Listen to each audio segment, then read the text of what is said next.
Hello guys, welcome back to another video. Kuwait में helper की salary कितना होता है, कितना सैलरी में कुवैत में आना चाहिए। बहुत सारे लोग 70 केडी 80 केडी में आ जाते हैं, लेकिन यहाँ पे आने के बाद सोचते हैं कि कम में आ गए हैं। तो आज के वीडियो में मैं आप लोगों को बताऊंगा कि कुवैत में हेल्पर का सैलरी कितना होता है या काम कैसा रहता है। तो वीडियो को एंड तक जरूर देखिए। चैनल को पहली बार देख रहे हो तो चैनल को सब्सक्राइब जरूर कीजिए एंड बेल आइकन को प्रेस कीजिए ताकि आने वाले हर एक वीडियो का नोटिफिकेशन आप तक पहुंच जाए। तो चलिए शुरू करते हैं। तो गाइस देखिए, हेल्पर की सैलरी कुवैत में जो लोग हेल्पर के काम पे आते हैं, आने से पहले वो लोग अपना कंपनी, जो भी कंपनी में आते हैं हेल्पर के काम के लिए, तो देखिए जो लोग कंपनी में आते हैं उनको पहले पता चलता है कि काम कैसा रहेगा, क्या काम है। वहाँ पे जाने के बाद हमें क्या काम करना पड़ेगा वो पहले ही डिसाइड हो जाता है वीज़ा निकलने से पहले, क्योंकि वो लोग जानबूझ के ही अप्लाई करते हैं। तो हम सैलरी का बात करेंगे। सैलरी का अगर हम बात करेंगे तो देखिए कुवैत में बहुत सारे लोग हैं 70-80 केडी में आ जाते हैं, लेकिन हेल्पर के काम पे कम से कम 100 केडी सैलरी में आपको कुवैत में आना चाहिए। 100 केडी अगर आपका स्टार्टिंग सैलरी रहेगा, कंपनी की तरफ से आपको रूम दिया जाएगा, खाने का पैसा दिया जाएगा 2 टाइम या 3 टाइम का। अगर कंपनी खाना प्रोवाइड करते हैं, बहुत सारे कंपनी है जो खाना प्रोवाइड कर देते हैं, बहुत सारे कंपनी है जो खाना नहीं देते हैं, खाने का पैसा दे देते हैं। तो रूम फ्री रहेगा, आपका खाने का भी अगर पैसा मिल जाएगा। तो 100 केडी अगर आपका सैलरी होगा तो इंडिया का लगभग 26,000 से 27,000 तक हो जाता है। तो 100 केडी में आइए। अगर आप 80 केडी में आ जाओगे या 70 केडी में आ जाओगे तो आपको बस 20,000 का जैसा महीने में मिलेगा। इसलिए हेल्पर का स्टार्टिंग सैलरी कम से कम आप इतना सोचिए कि मेरे को 100 केडी मिलना चाहिए। 100 केडी का नीचे आप लोग मत आइए। कंपनी के काम में आने से एक बेनिफिट ये है कि कंपनी में फ्रीडम है। जैसे आपका 8 घंटा का ड्यूटी है, 8 घंटा ड्यूटी कर लिया आपने, उसके बाद आपको कोई भी परेशान नहीं करेगा।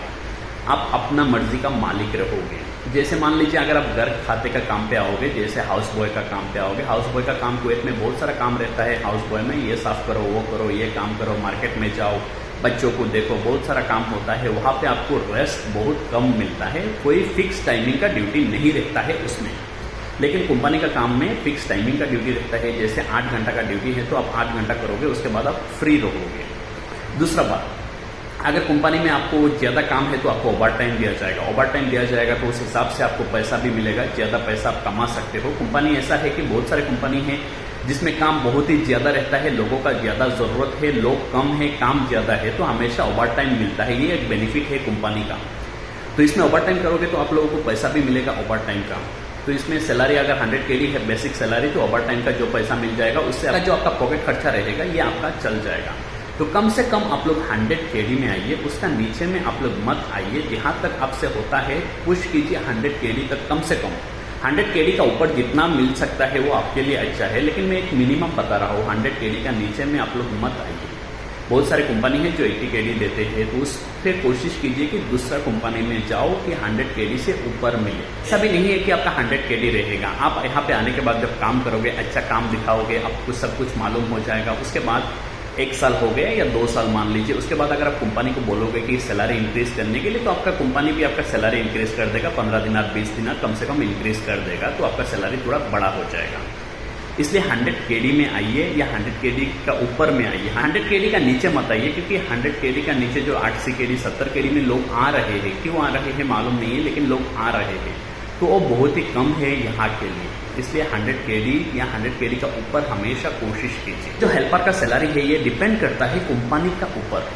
कंपनी कैसा है, किस काम के लिए आपको बुला रहे हैं। ऐसा नहीं है कि 100 केडी से ही शुरू होता है, उससे ज़्यादा नहीं मिलता है।